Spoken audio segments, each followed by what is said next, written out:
শোণিতপুৰৰ অকাবস্তিত জিঅ' নেটৱৰ্কৰ কৰ্তৃপক্ষৰ মৈমতালিত অতিষ্ঠ হৈছে স্থানীয় ৰাইজ। চাৰিদুৱাৰ ৰাজচক্ৰৰ অন্তৰ্গত অকাবস্তি বঙালী গাঁৱত জিঅ' টাৱাৰ স্থাপন কৰাক লৈ সৃষ্টি হয় হুলস্থুলীয়া পৰিৱেশৰ। টাৱাৰৰ খুঁটা স্থাপন কেন্দ্ৰ কৰি দুয়োপক্ষৰ মাজত সৃষ্টি হয় খণ্ডযুদ্ধৰ। ৰাইজক কোনো ধৰণৰ অৱগত নকৰাকৈ ম্যাদীপত্ৰৰ মাটিৰ ওপৰত আৰক্ষীৰ সহায়ত বলপূৰ্বকভাৱে টাৱাৰৰ খুঁটা স্থাপন কৰাৰ অভিযোগ উত্থাপন কৰি তীব্ৰ বাক বিতণ্ডাৰ সৃষ্টি হয়।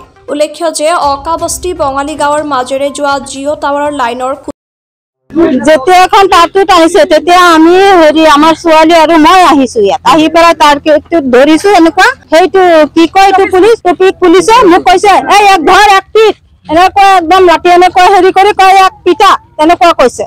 পিছত কৈছে যা ইয়াৰ পৰা গুচি যা তহঁতে কি হাল্লা কৰি আছ। মানে আমি পাইতো আমাৰ হাজবেণ্ড ঘৰত নাথাকে, বেপাৰ কৰে গাঁৱত যায়গৈ, মই ঘৰত থাকো। তাৰপিছত আহে, মই অকলে আহিলো ইয়াত কি কৰিম, ল'ৰাবিলাক ঘৰত নাথাকে, মই অকলে থাকি মই আহো। আহি পেলাই পুলিচ লৈ 3 দিন আহিছে পুলিচ লৈ আহি পেলাই তেনেকুৱা মোক মাৰিব ধৰিছে। এইটো জিঅ' কোম্পানী ঠিকাদাৰ আহিছিলে।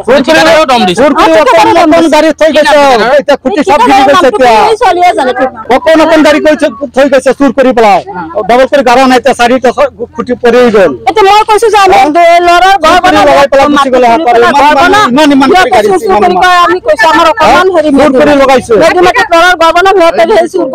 জোৰ জবস্তি কৰি তেনেকুৱা কৰিলে।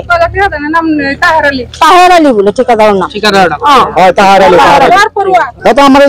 আমার মেদিন বাটা মাটিত জোর করে খুঁটি গাড়িছে, অকমান গাড়িছে, খুঁটি সব ঘিরি গেল। আকৌ আমি ইয়াত লগাব দিয়ে আমি ইয়াত ঘৰ চৰ বনাম কৈছো, তেতিয়া মানা নাই সিহঁতৰ। পিছত তাঁৰটো পুলিচ লৈ পেলাই তাঁৰ চাৰ টানি গৈছে। আকৌ পুলিচে মোক মাইকীক মাৰিব ধৰিছে। মই ঘৰত নাছিলো, মই এই ৰ'দত আছিলো। তাৰ পৰা খবৰ পাই পেলাই আহিছো, আহি পেলাই চাইছো। তাৰপিছত মই কেছ দিব গৈছে কোৰ্টত। সিহঁত আমাক ফাঁকি মাৰি গৈছে, ক'লে আপোনাক 2 লাখ টকা দিম, আপুনি কেছটো নকৰক। মই চিন্তা কৰিলো কথাটো খুঁটি চুটি তাঁৰ মাৰ পুৰা টানা হৈ গ'ল। আচ্ছা হ'ব বাৰু, থাক বাৰু। তাৰপিছত মই এৰি দিছো, একো কোৱা নাই। মোক টকা চকা একো দিয়া নাই, পলাই গ'ল। খুঁটি চুৰ কৰি লগাইছে, গম পোৱা নাই আমি।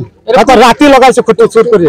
এই ঠিকাদাৰ কেতিয়া এই জিঅ' কোম্পানী টাৱাৰ বহাইছে। ইয়াত 4টা খুঁটি বহাইছে মোৰ মাটিত। 6টা খুঁটি মোৰ হিচাপত 6টা খুঁটি।